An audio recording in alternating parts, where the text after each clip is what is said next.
The backyard was a shadowed refuge in the dead of night. The patio lamp's soft glow spilling across wet grass, the air thick with the scent of damp earth and sprinkler mist.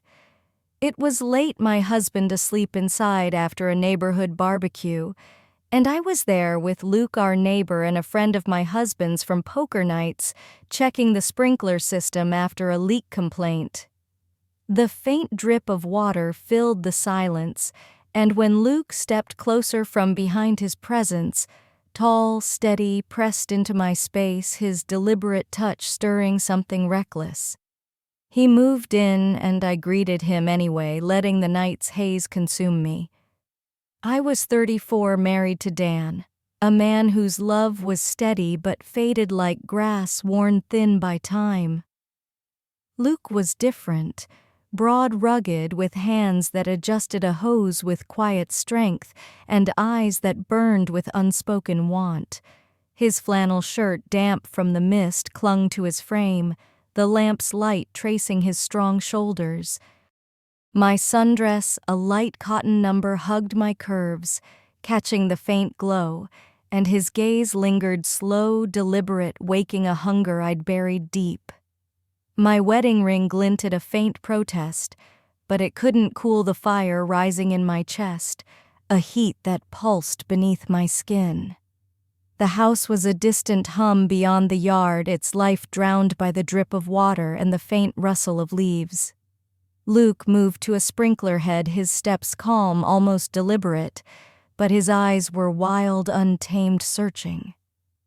I stood by a patio chair, my dress brushing my thighs, revealing a sliver of skin as I shifted, and his gaze followed, dark, possessive, stirring something dangerous. I should have gone back inside after checking the system, kept Dan's voice clear in my mind, his warm words at the barbecue, his hand on mine. But I stayed, and the night grew thicker, heavier, the air pressing against my skin like a touch. He handed me a cloth, its fabric damp from the sprinklers, cool against my fingers. "Wipe this valve," he said, his voice low, rough like the scrape of gravel. I took the cloth, our fingers brushing a spark that shot through me, settling low, aching, unbearable. The cloth was rough, but it was nothing compared to the fire in my veins, the want that grew with every glance. My dress clung to my skin, teasing the curve of my hips, the swell of my breasts, and his eyes caught it, darkening with a desire that made my knees weak, my breath catch in my throat. The lamp flickered, casting shadows that danced across his face, rugged and magnetic, his jaw tight with focus. My heart pounded a rhythm that matched the pulse of desire running through me, loud and relentless. Luke's gaze was a weight pressing against me, and I felt it, every inch of me alive, craving, screaming for something I shouldn't want. "Clean it steady," he said, pointing to the valve, his voice a soft command, like he was guiding more than the task. I could have grabbed my phone, gone inside, checked on Dan. But my body leaned toward him, my skin begging for his touch, his pull, the heat of his nearness. The yard was a world apart, the house forgotten, its walls fading into the night. His hand hovered near my shoulder, so close I could feel its warmth, but he held back, waiting, his breath uneven. "Keep it even," he said, his eyes locking on mine, urging me to stay, to surrender. The guilt was there, Dan's face flashing in my mind, his laugh as we grilled with neighbors, his trust a quiet anchor. But the want was a blaze, drowning out everything else, a fire that licked at my resolve. I clutched the cloth, my breath shallow, my body trembling with the weight of what I was doing. The night was a canvas, and I was already painted into it. The water's drip seemed to sync with my pulse, the yard shrinking to the space between us. I shifted closer, the cloth slipping slightly, my fingers brushing his as I adjusted my grip. His presence was a tide, raw and unyielding, pulling me deeper. I thought of Dan, his steady voice, his hand on my back, but Luke's nearness was here now, overwhelming. My dress felt lighter, my skin hotter, every nerve awake under his gaze. The patio was a trap, and I was already caught, the air thick with what we weren't saying. The backyard felt smaller now, the shadows tightening as the patio lamp's glow bathed us in a soft silver haze. Luke's flannel was damp, outlining the broad muscles that flexed as he adjusted a sprinkler. My dress was a traitor, hugging my curves, the cotton heavy with the night's damp air. My skin prickling under his gaze, slick with a faint sheen of mist. The cloth sat heavy in my hand, its rough texture a stark contrast to the heat building inside me, his presence making me dizzy drunk on the promise of his touch. The house's hum was gone, replaced by the steady drip of water, a sound that vibrated through me like a pulse urging me closer. "You're good with this," he said, his voice rough like he was tending more than the sprinklers. But he didn't move his body, a magnet pulling me closer, his fingers steady as they worked. I thought of Dan, his gentle hands, his quiet love, the life we'd built, a routine of shared barbecues, predictable as a trimmed lawn. But Luke's presence was a wild root, raw, untamed, filling the empty spaces Dan never could, spaces I hadn't known were there. My fingers twitched, aching to touch him, to feel the heat of his skin, the rhythm of his desire pulsing beneath it. The guilt was a sharp sting burning, but it only made the ache deeper, more desperate, a need that clawed at my core. The lamp pulsed, casting shadows that seemed to sway with my heart, erratic and unsteady. My dress shifted, teasing my thighs, the cotton outlining my breasts, and I felt exposed, alive, wanted in a way I hadn't been in years, not since the early days with Dan. Luke stepped closer, his body so near I could smell the earth on his skin, mixed with the faint musk of sweat and want. His fingers brushed my hand as he took the cloth, a fleeting touch that sent a shiver through me, my body leaning toward him without permission, drawn to his heat. "Wipe it clean," he said, his voice a low murmur, urging me to clear more than the valve. My hands moved over the cloth, its texture rough and damp, a wordless plea my body couldn't hide, my fingers trembling slightly. The guilt was a scream, Dan's voice echoing his laugh as we shared a beer, his hand brushing mine over the table. But it was no match for the fire in my veins, the need that consumed me, burning hotter with every second. I thought of Dan, his face soft in sleep, his trust a quiet weight, but Luke's touch was real, burning, pulling me under like a current I couldn't fight. My fingers grazed his arm, an instinct I couldn't control, the cotton whispering against my skin, betraying my desire, amplifying it. His eyes darkened, locking on mine, a silent command to surrender, to let go. The yard was a cocoon, now shutting out the world, the water's drip a relentless pulse. His hand slid to my elbow, light but deliberate, and I gasped, the sound swallowed by the night's hush, my breath catching in my throat. The guilt was there, Dan's trust a ghost in my mind. But Luke's hands were real, promising, a pleasure I'd forgotten existed, a thrill that made my skin sing. I leaned closer, my breasts brushing his arm, the contact sending a jolt through me that settled low, aching, unbearable, my thighs clenching against the rising heat. The lamp's glow danced across his face, making him look like a man watering my ruin, his eyes sharp with intent.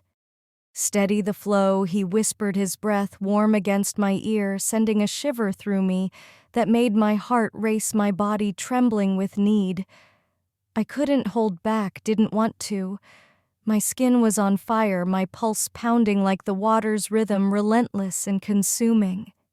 My hands found his wrist, feeling the heat through his sleeve, the rapid beat of his pulse matching mine, a shared rhythm that pulled me deeper. His presence hit me like a wave, igniting every nerve. I was drowning in it, in him, in the reckless thrill of being wanted this way in this forbidden space. The patio was a trap, and I was already pressed against it, the air thick with what we couldn't undo. The backyard was a crucible now, the patio lamp's faint light, forging something dangerous between us, the air so thick it felt like it could snap. Luke's hands were on me, steady, possessive, guiding my fingers along the cloth as if he were shaping my soul.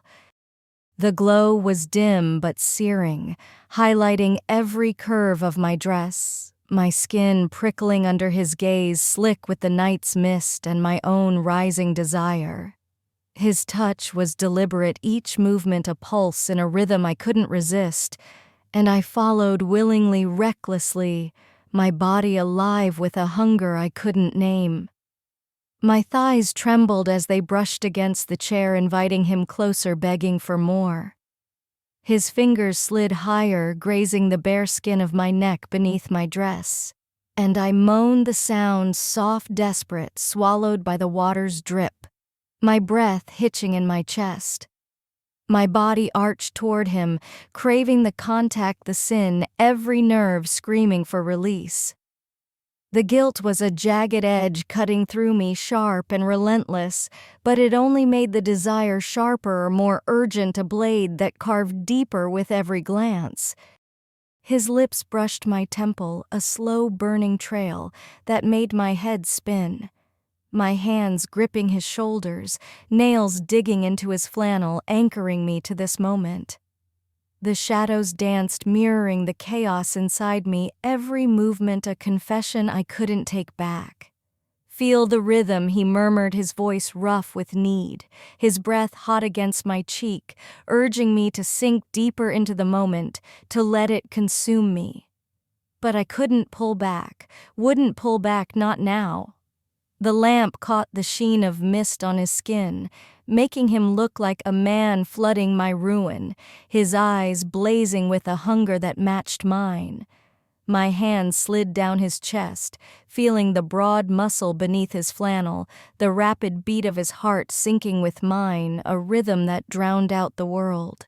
My dress clung tighter, outlining every curve, and his eyes followed, dark and unyielding, drinking in every inch of me, leaving me exposed.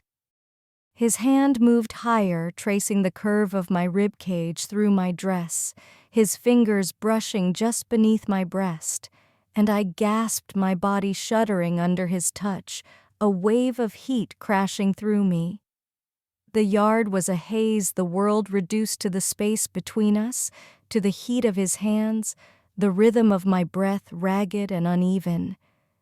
I thought of Dan, his quiet love, his trust, his hand on mine as we laughed with neighbors, his voice planning our future.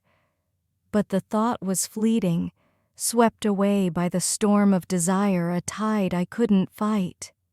Every touch was a pulse in a surge of surrender, and I rode it willingly, chasing the fire, the danger, the ecstasy that burned through me. His lips brushed my jaw, his breath ragged, and I tilted my head back, offering everything, my body trembling under the weight of my need. My heart pounded, caught between guilt and desire, but the desire was a tidal wave crashing over me, drowning out everything else.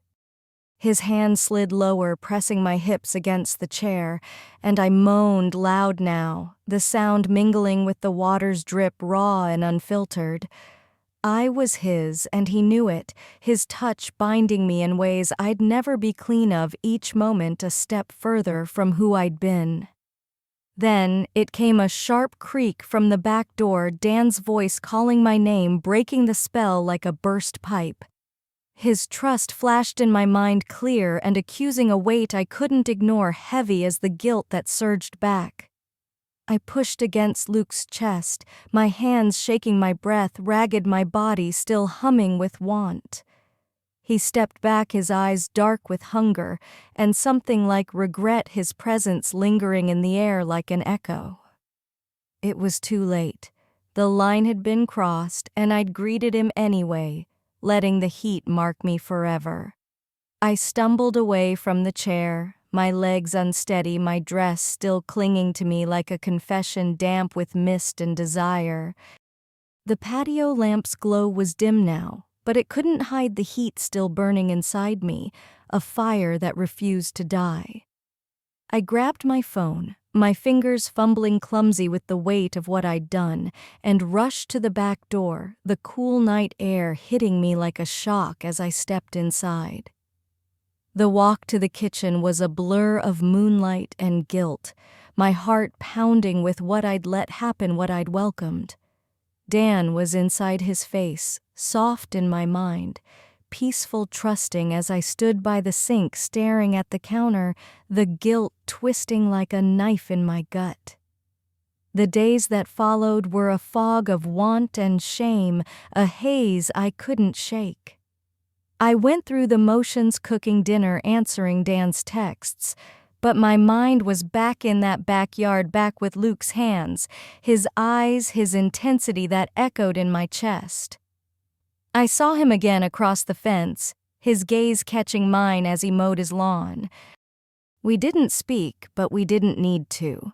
The air between us charged a silent promise of what had been, what still might be if I let it. I told myself I'd stay away, keep things neighborly, be the good wife Dan deserved.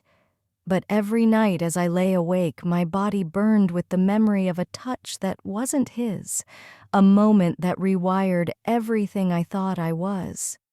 The guilt was a living thing now clawing at me, a shadow that followed me through every chore, every smile I forced for Dan. But the desire was just as alive, a current that wouldn't fade, sparking every time I passed the backyard, every time I heard the drip of water in my mind. Luke was just a neighbor, a man I'd known through Dan, but he'd planted a seed in me I couldn't uproot.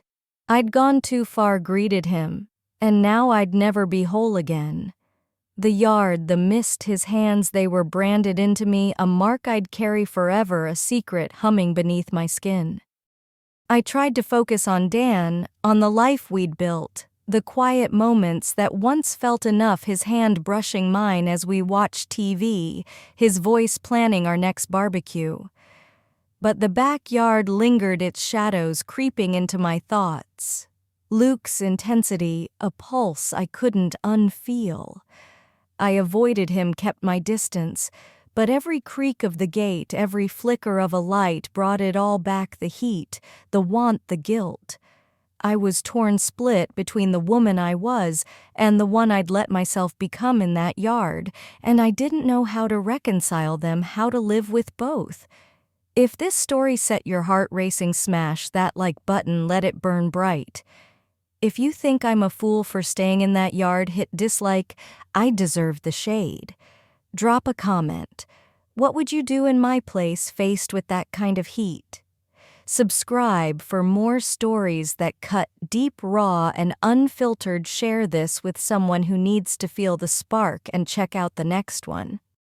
The truth is messy, electric, and worth every jolt. Catch you soon.